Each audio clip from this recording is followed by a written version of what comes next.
Қайырлы күн достар, бүгін сіздерге қаз етінің пісіру жолын және де маринадқа қажетті заттармен бөлісемін. Арнама тіркеліп, видеомды соңына дейін қараңыздар.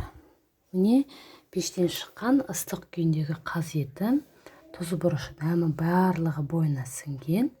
Жасалу жолы өте оңай. Ең алдымен қазымызды толықтай қағазбен, салфеткамен сүртіп аламыз. Одан кейін маринадты дайындаймыз. Маринадқа қажет заттарымыз: бал, соя соусы, томат пастасы, горчица, үкіштен өткен чеснок және де тұз бен бұрыш. Осы айтылған заттардың барлығын араластырып аламыз.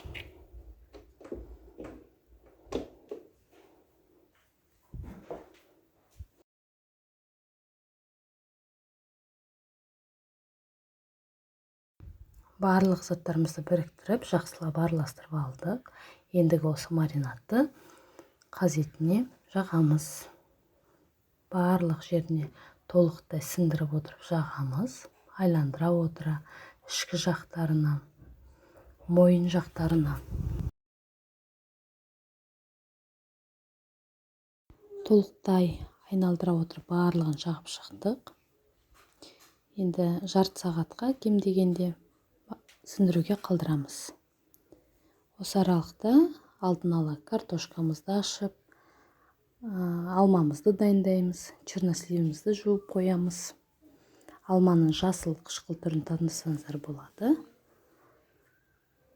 Картошканы өз қалауыңыз бойынша қосасыз. Және де мынандай шұңғылдау ыдыс қажет болады. Алмамызды, черносливті ішкі бөліктеріне орналастырдым. Қалған бөліктеріне аяқ қолын астына қарай қоямын. Және де картошкамызды қалған маринадпен айналдырып, жағып шығып, осы ыдысқа орналастырдым. Бетін толықтай фольга қағазмен жауып шығамыз. 180 градусқа 3 сағатқа қалдырамыз пісуге. Мінекей 3 сағат өткен уақыттан кейін піскеннің дәмін көреміз. Етіміз жұп-жұмсақ болған соң фольга қағазын толықтай алып, қайтадан пешке жарты сағатқа қоямыз. Мінекей дайын болды. Барлығымызға ас болсын. Қаз етін алып, тура осы рецепт бойынша жасап көріңіздер. Дәмі керемет. Мінекей майы барлығы жылтырлап, әп-әдемі болып тұр. Сіздермен болған Айман. Қош сау болыңыздар.